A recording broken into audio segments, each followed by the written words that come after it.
आप लोग भी टॉपिक समझो क्या लिखा हुआ है। तो आगे का टॉपिक कल हम लोग किसके बारे में देखे थे? हैं? औजार के बारे में देखे थे ना। आज हम लोग देखेंगे किसके बारे में? बुआई के बारे में। देखो, बुआई बुआई फसल उत्पादन का क्या है? प्रमुख चरण है ना। बोने से पहले अच्छी गुणवत्ता वाले बीजों का चयन किया जाता है। जब हम लोग बीज को बोते हैं उसमें क्या किया जाता है? पहले अच्छी गुणवत्ता वाले बीजों का चयन किया जाता है। तो बीजों का चयन हम लोग कैसे करेंगे? तो सबसे बेहतर तरीका है चयन करने का, सभी बीज लो और बीज को कहाँ पे डाल दो? पानी में, बताए थे। और पानी में डाल देने के बाद जो बीज अच्छा होगा वो कहाँ पर? पानी की तली में क्या बैठ जाएगा, और जो बीज खराब होगा वो क्या रहेगा? ऊपर रहेगा। तो ऊपर वाले बीज को क्या करो? छाक के फेंक दो, और नीचे वाला जो बीज बच गया उसे क्या कर दो? लगा दो। वही देखो, बीजों को मिट्टी में बोने की विधि को बुआई अथवा क्या कहा गया? बीजोरोपण कहा जाता है। अच्छे बीजों का चयन करने के लिए हम लोग को क्या करना पड़ेगा? अच्छे बीजों का चयन करने के लिए सभी बीजों को पानी में डाल देना चाहिए। जो अच्छे बीज होंगे वह पानी के तली के नीचे यानी बर्तन के तली में जाकर के क्या हो जाएंगे? बैठ जाएंगे। और खराब बीज कहाँ पर? पानी की सतह पर क्या करने लगेंगे? तैरने लगेंगे। ठीक है। फिर आया देखो, बुआई के परंपरागत एवं आधुनिक औजार। बुआई के क्या? परंपरागत एवं क्या? आधुनिक औजार। देखो क्या लिखा है। तो पहला आधुनिक औजार सीड ड्रिल। आधुनिक औजार कौन सा बताया? Seed drill. बुआई के लिए ट्रैक्टर के द्वारा, देखते हैं ना, ट्रैक्टर के द्वारा क्या किया जा रहा है? धान लगाया जा रहा है। इससे क्या होता है कि दोनों दो बीज जो लगाया, जो फसल लगाया, दोनों फसल के बीच क्या होगा? समान दूरी रहेगा। जब समान दूरी रहेगा ना, तो उसके बीच में घास फूस पनपने वाले जगह जब बचेंगे तो उसको आसानी से क्या निकाल दिया जा सकेगा।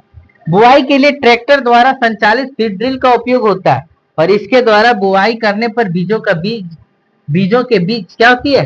दूरी समान होती है। और दूसरा कौन है? छिटका बुआई। नहीं देखते हम लोग घर में खेतों में लोग क्या करता है? धान से क्या कर दिया? पूरा का पूरा बुन दिया, यानी फेंक दिया, और फेंक देता है तो यहाँ वहां क्या होता है? पनपता है। बीजों की बुआई कहीं कहीं हाथ से भी की जाती है। इसके अंतर्गत गिल्ली मिट्टी के ऊपर हाथों द्वारा बीजों को क्या कर दिया जाता है? बिखेरा जाता है। फिर देखो, हम लोग को सावधानी क्या बरतनी चाहिए? बीज को बोने के बाद सावधानी बरतना है। क्या? बुआई के बाद बीजों को सही प्रकार से ढक देना चाहिए, है ना। फिर देखो, पौधे को अत्यधिक घने होने से भी बचाना चाहिए। अरे जो पौधा देखते हो ना, कभी कभी एक दोनों के बीच की दूरी क्या हो गया? कम हो गया। तो उसकी दूरी को बराबर करना चाहिए। जो पौधे यहाँ लगे हुए उसको उखाड़ करके दूसरी जगह लगा देना चाहिए। फिर तीसरा टॉपिक से खाद एवं क्या देना? उर्वरक देना। खाद एवं क्या देना? उर्वरक। देखो, मिट्टी के पोषक स्तर को बनाए रखने के लिए जिन पदार्थों को मिलाया जाता है उसे खाद या क्या कहते हैं? उर्वरक कहते हैं। उसे खाद या क्या कहते हैं? उर्वरक कहते हैं। लगातार फसलों के उगने से मिट्टी में क्या होती है? पोषक तत्व की कमी हो जाती है। हम लोग फसल लगाते हैं और फसल लगाने के बाद उसमें क्या होता है? लगातार लग रहा है तो पोषक तत्व की क्या हो गया? कमी हो गया। और वही पोषक तत्व की कमी को पूरा करने के किसान लोग क्या करते हैं? खेतों में खाद डालते हैं। इस कमी को पूरा करने के लिए किसान खेतों में खाद और उर्वरक डालते हैं, और इस क्रिया को क्या कहा गया? खाद देना कहते हैं। देखो अगला टॉपिक क्या लिखे? खाद। खाद एक ऐसा पदार्थ है, कार्बनिक पदार्थ है, जिनका निर्माण जीव जंतु के अपशिष्टों के अपघटन से होता है। इसके निर्माण किसके कारण से होता है? तो पेड़ पौधे जीव जंतु के अपशिष्ट के अपघटन से होता है। जिसका निर्माण जीव जंतु के अपशिष्टों के अपघटन से होता है। मिट्टी में उपस्थित सूक्ष्म जीव अपशिष्ट पदार्थों का अपघटन करते हैं। मिट्टी में उपस्थित कौन सा जो जीव है वो क्या करते हैं? उसको अपशिष्ट को तोड़ते हैं। खाद से प्रयोग से मिट्टी में खाद के प्रयोग से, यहाँ क्या लिखेंगे? खाद के प्रयोग से मिट्टी में पाए जाने वाले सूक्ष्म जीव की संख्या में काफी वृद्धि हो जाती है। लोग गोबर उबर डालते हैं ना, तो क्या होता है? सूक्ष्म जीव बढ़ जाते हैं, या मिट्टी को भुरभुरी बना देती है, या मिट्टी को रंध्र युक्त बना देता है। गोबर उबर डालने के बाद, यानी खाद डालने के बाद क्या होता है? मिट्टी को हल्का बना देता है। समझे क्या? चलो ये लिखो पहले, फिर आगे बताओ। देखो, उर्वरक। कौन सा टॉपिक? उर्वरक। जिसको क्या बोला है इंग्लिश में? फर्टिलाइजर। खाद को इंग्लिश में मैन्योर बोला है ना। यह एक ऐसा पदार्थ है, तो रासायनिक पदार्थ है ना। और खाद कैसा पदार्थ था? कार्बनिक पदार्थ है। Urea, ammonium sulphate, super phosphate, potash, NPK. NPK का पूरा नाम क्या? नाइट्रोजन, फास्फोरस और क्या? पोटेशियम। उर्वरक का क्या है, उदाहरण है। इसका निर्माण कहाँ पर होता है, फैक्ट्रियों में। इसका निर्माण कहाँ पर होता है, फैक्ट्रियों में होता है। यह जल में घुलनशील होता है, यह जल में क्या होता है, घुलनशील होता है। इसका भंडारण आसान होता है, इसका भंडारण क्या होता है, आसान होता है। इसका अत्यधिक उपयोग से खेतों की मिट्टी अम्लीय या क्या हो जाती है, क्षारीय हो जाती है। इसका अत्यधिक उपयोग से क्या होती है, मिट्टी क्या हो जाती है, अम्लीय या क्या, क्षारीय हो जाती है। इसका अत्यधिक उपयोग जल स्रोतों को भी क्या कर देता है, प्रदूषित कर देता है ना। अब देखो आगे क्या लिखा हुआ है, खाद तथा उर्वरक में क्या अंतर, खाद तथा उर्वरक में क्या अंतर। देखो उर्वरक और क्या, देखो उर्वरक के बारे में क्या लिखा हुआ है कि उर्वरक कैसा पदार्थ है, कार्बनिक पदार्थ है। बुक में देखेंगे उर्वरक का उत्पादन कहां पर होता है, फैक्ट्रियों में होता है।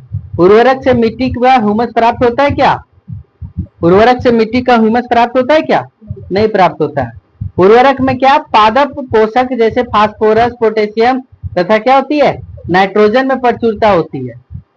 फिर देखो उर्वरक का भंडारण, परिवहन तथा इसका उपयोग क्या होता है, काफी आसानी होता है। और यह क्या कर देता है, मिट्टी की संरचना को क्या कर देता है, बिगाड़ देता है। उर्वरक क्या कर देता है, मिट्टी की संरचना को क्या कर देता है, बिगाड़ देता है।